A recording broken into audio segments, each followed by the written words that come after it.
Hi, welcome back to the channel. Today I want to talk about one more thing that made Advanced Dungeons and Dragons so brutal. Magic users and their ability to cast spells. So we're going to take a look at both the Player's Handbook and the Dungeon Master Guide, because there's information pertinent to both in here. As we know, intelligence has always been the prime requisite for magic users. And that hasn't changed. The 1d4 hit points has never changed. That's all still the same. Magic users, wizards, have always been squishy. But when they get to higher levels, they become some of the most powerful characters in the game. It just happens. But early on, they're squishy and they're hard. And in AD&D, it was even worse than you can even imagine. Now, when we look at the intelligence table in the AD&D book, an intelligence of 9 was the minimum requirement to be a magic user. Okay, and what that did for you was it allowed you to have a minimum of 4 spells of any level and a maximum of 6 spells for that same level. That's if your intelligence was a 9. It goes up higher than that. The chart is right here. And the chart also has a percentage of whether you will know a spell or not. So what you were supposed to do is whenever you gained a new level, even at first level, you were supposed to roll down the list of all the spells for that level against that percentile to see if you were even going to know that spell or not. It didn't mean that you were going to get the spell, just that you had enough intelligence to be able to learn the spell at some point. So you would have a list of spells that you would know. So you would go down the list, roll your percentage, and if your intelligence was a 9, you had a 35% chance whether you were going to actually know or be able to learn a spell or not. So say, for instance, you're going down the list and you want to check to see if you're ever going to know Charm Person, and you roll a 52. Well, you've failed the check and you will never be able to learn Charm Person. Except that list pertained to when you leveled up. When you leveled up, you automatically gained 1 spell. 1 spell. That's it. And you would choose that 1 spell from that list of spells that you succeeded on your chance to know. If you went through the entire list and you didn't get the minimum, if with an intelligence of 9, that minimum was 4, if you didn't get that minimum, you could go through the list again until you got that minimum. If you hit the maximum before finishing the list, maximum with an intelligence of 9 being 6, then you had to stop and you couldn't check the rest of the list.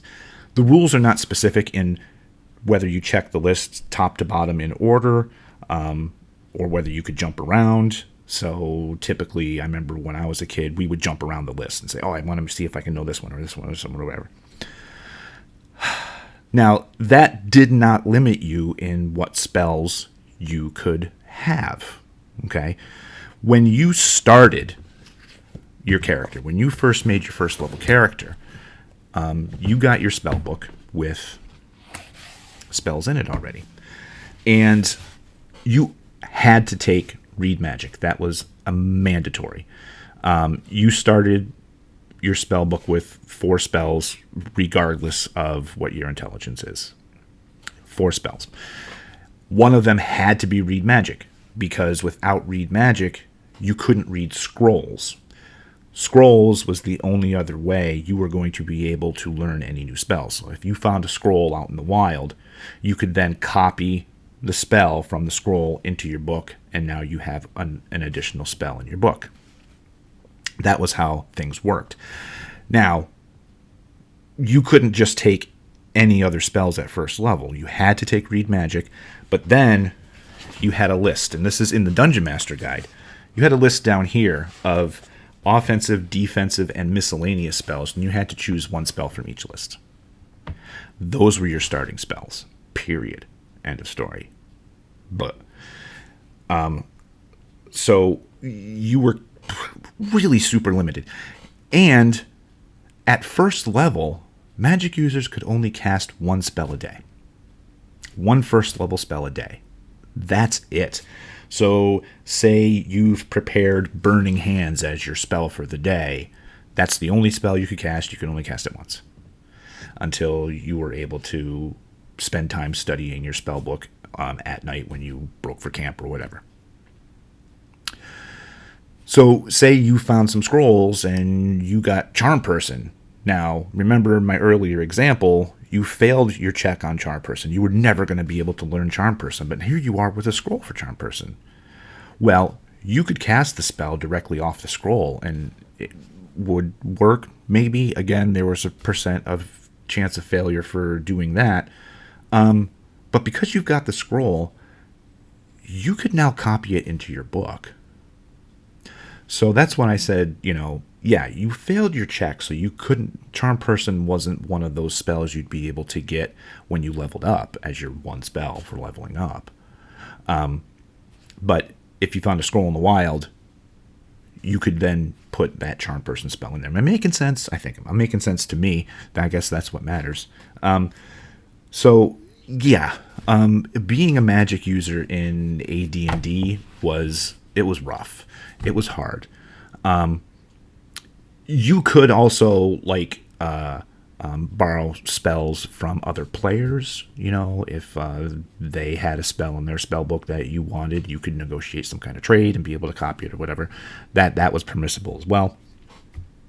But yeah, it was tough to be a magic user in AD&D, especially at lower levels, because you were basically useless. You couldn't do much of anything at all. You only had 1 to 4 hit points. You weren't wearing any armor, so you had to have a lot of people protecting you. Once you got up to be able to cast the higher level spells and just, then magic users became almost literally the most powerful player characters in the game. They became almost unstoppable. It was just crazy, ridiculous what they could do. So, yeah, it's very different than today's version of D&D, where you level up and you automatically just get spells. There's no work involved, which, it's just games change, and that's fine. I happen to like 3rd edition. I like 5th edition. I like AD&D. They're all different, and they all work in their own ways, but just how it is. So yeah, if you guys have anything else you want to say about 1st edition magic users and how their magic operated and how they learn spells, leave some comments. I'd love to chat about it. Also, don't forget to like, share, and subscribe on this video, and follow my socials. Links are down below in the episode description. I am also hosting some games on Start Playing.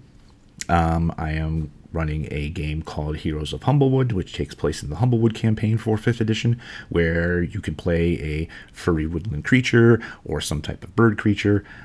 It's fun, it's whimsical, it's cute, it's a joy to play. And I am also running another 5th edition campaign called the B Team, where you start off as a level 0 townie, and it's your job to clean up the messes that the professional adventurers leave behind.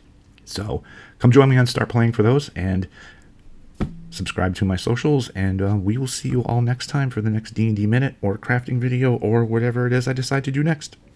Have a great week, everybody. Bye-bye.